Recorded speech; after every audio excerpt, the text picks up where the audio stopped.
કરવી છે ડાંગ જિલ્લાની। આમ તો ગુજરાતના ફેફસા ડાંગ કહેવામાં આવે છે અને મિની ચેરાપુંજી પણ કહેવામાં આવે છે। અવિરત વરસાદ અહીંયા જ્યારે પણ વરસે ત્યારે વરસતો હોય છે અને આખો જંગલ વિસ્તાર છે, પ્રકૃતિથી લબાલબ ભરેલો વિસ્તાર છે અને કુદરતી સૌંદર્ય અહીંયા ખીલી ઉઠતું હોય છે। વરસાદ જ્યારે આવ્યો છે ત્યારે કુદરતી સૌંદર્ય તો દેખાઈ રહ્યું છે, પણ એના વચ્ચેથી ધસમસતો નદીનો આ પ્રવાહ એ ડરામણો પણ ભાસી રહ્યો છે। ડાંગની 4 મુખ્ય નદીઓ જે પૂર્ણ ઉફાન પર વહી રહી છે। ગીરા ધોધ પણ પ્રચંડ શક્તિ સાથે ગર્જના સાથે જાણે કે વહેતો હોય એવું દેખાઈ રહ્યું છે। કેટલીક જગ્યાએ લેન્ડસ્લાઇડ પણ થઈ છે, થોડીવાર માટે રસ્તા પણ બંધ થયા હતા, પણ તંત્ર દ્વારા એ રસ્તા ખોલી નાખવામાં આવ્યા છે। જોકે એમાં કોઈ જાનહાનિ નથી થઈ કે કોઈ વાહનોને નુકસાન લેન્ડસ્લાઇડમાં નથી થયા, પણ નદીઓ જે ઓવરફ્લો થઈ રહી છે એના કારણે જીવના જોખમે લોકો કોઝવે પાસ કરતા દેખાઈ રહ્યા છે। મોટા મોટા પુલ બનાવવાની વાતો વર્ષો પહેલા થઈ હતી, પણ ક્યાંય એ થઈ શક્યું નથી અને એના કારણે લોકોને અવરજવર કરવા માટે જીવ જોખમમાં મૂકવા પડતા હોય છે। પણ બીજી બાજુ સાપુતારામાં અત્યારે પ્રવાસીઓનો ધસારો વધી રહ્યો છે। થોડીવાર માટે ગીરાધોધ પાસે એન્ટ્રી પ્રવાસીઓની બંધ કરી દેવામાં આવી હતી, ભારે પ્રવાહ અને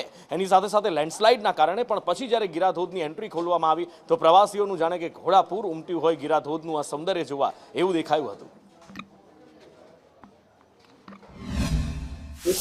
ડાંગ જિલ્લામાં ચોમાસાની શરૂઆત થઈ ગઈ છે। પહેલો રાઉન્ડ પણ ખૂબ પ્રભાવશાળી રહ્યો હતો અને આજે આ બીજો રાઉન્ડ 2 દિવસથી ચાલુ થયો છે। એમાં ધોધમાર વરસાદ વરસી રહ્યો છે, કડાકા ભડાકા સાથે। તમામ 4 નદીઓ બે કાંઠે છે તો ઉભરાઈ રહી છે અને ડાંગના કેટલાક છે તો નાના કોઝવેઓ એ ગરકાવ પાણીમાં ગરકાવ થઈ ગયા છે।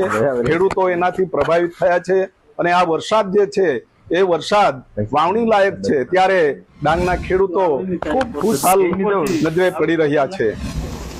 હવામાન ખાતાની માહિતી મુજબ જ્યારે ડાંગ જિલ્લામાં રેડ એલર્ટ આપવામાં આવ્યું છે, ત્યારે ડાંગ જિલ્લામાં ગઈકાલે પણ ધોધમાર વરસાદ વરસતો હતો। અંબિકા નદી બેઉ કાંઠે વહેતી થઈ હતી અને આજે પણ ધોધમાર વરસાદ વરસી રહ્યો છે। આજે આપ જોઈ રહ્યા છો ડાંગ જિલ્લામાં વઘઈ પાસે આવેલો આ ગીરા ધોધ અને ગીરા ધોધનું રોજનું સ્વરૂપ તમે જોઈ રહ્યા છો। જ્યારે વરસાદ ફૂલ અહીં વરસે છે ત્યારે આવું ગીરા ધોધનું રૌદ્ર સ્વરૂપ જોવા મળે છે અને મોટા ભાગે પ્રવાસીઓ પણ ડાંગ જિલ્લામાં વરસાદની આ મજા માણવા માટે આવે છે।